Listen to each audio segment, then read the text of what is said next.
एमआयएमचे नगरसेवक मतीन पटेलला संभाजीनगर मनपानं दणका दिलेला आहे। मतीन पटेलच्या घरावर बुलडोझर फिरणार आहे। पटेलच्या घरात निदा खान ही लपली होती, त्यानंतर आता मनपा यावर कारवाई करणार आहे। नाशिक कॉर्पोरेट जिहाद प्रकरणामध्ये आरोपी असलेली निदा खान एमआयएम नगरसेवक मतीन पटेल यांच्या घरामध्ये आश्रित होती, त्यामुळे मतीन पटेल यांना पोलिसांनी या प्रकरणामध्ये आरोपी केले। मतीन पटेल यांना छत्रपती संभाजीनगर पालिकेने दणका दिलाय। त्यांच्या घरावर आता बुलडोझर चालणार आहे। ज्या घरात निदा लपलेली होती ते घर बेकायदेशीर आहे अशी माहिती समोर आली आहे, त्यामुळे अतिक्रमण करून बांधलेले हे घर आहे, त्यामुळे या घरावर पालिकेकडून कारवाई होणार आहे। तशी नोटीस सुद्धा पालिकेने या घरावर लावलेली आहे।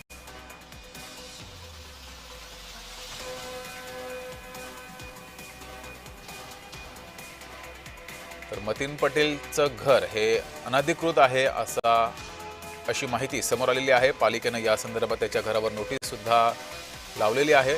मतीन पटेल हा एमआयएमचा नगरसेवक आहे। त्यांनी निदा खान याला त्याच्या घरामध्ये आश्रय दिला होता। त्यानंतर ज्या घरामध्ये हा आश्रय दिला होता ते घरच अनधिकृत असल्याची माहिती समोर आलेली आहे। तशी नोटीस पालिकेने लगावलेली आहे आणि आता पालिकेकडून त्याच्या या घरावर बुलडोझर फिरणार आहे।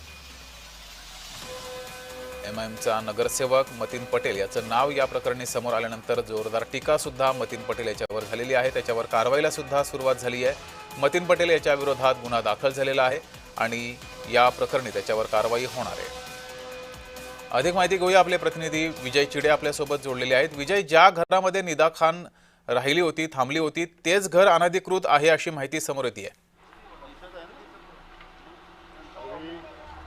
नक्की जगदीश, जर बघितलं तर निदा खान जी आहे ती मागील एक महिन्यापासून या ठिकाणी राहत होतं आणि हे घर जे आहे ते एमआयएमचे नगरसेवक मतीन पटेल यांचं हे घर आहे। काही दिवसापूर्वीच त्यांनी हे घर जे आहे ते खरेदी केल्याची माहिती मिळत आहे। मात्र हे घरच जे आहे ते अनधिकृत असल्याची माहिती आता महानगरपालिकेने दिलेली आहे। महानगरपालिकेने चक्क या घरावरती एक नोटीस देखील लावलेली आहे आणि या नोटीसमध्ये त्यांनी म्हटलेलं देखील आहे येत्या काही दिवसामध्ये कागदपत्र जे आहे ते सादर करावे, कारण ही ती जागा आहे ती अनधिकृत आहे।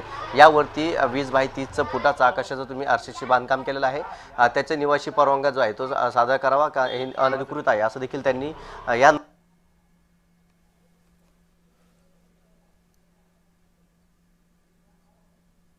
तर मतीन पटेल यानं निदा खान हिला याच घरामध्ये संरक्षण दिलं होतं आणि या प्रकरणी आता मतीन पटेलच्या घरावर बुलडोझर फिरणार आहे। संभाजीनगर पालिकेने या संदर्भात नोटीस सुद्धा बजावलेली आहे। मतीन पटेल याला ही नोटीस बजावली आहे आणि या नोटीसमध्ये ज्या जागेवर हे घर आहे ते अनधिकृत असल्याची माहिती समोर आलेली आहे आणि त्यामुळे आता मतीन पटेल याच्या घरावर संभाजीनगर पालिका कारवाई करणार आहे। मतीन पटेल हा निदा खान प्रकरणी आरोपी आहे। निदा खानला त्यानं आश्रय दिला होता। निदा खान ही कॉर्पोरेट जिहाद प्रकरणातील मुख्य आरोपी आहे आणि या प्रकरणी आता मतीन पटेलच्या घरावर बुलडोझर फिरणार आहे।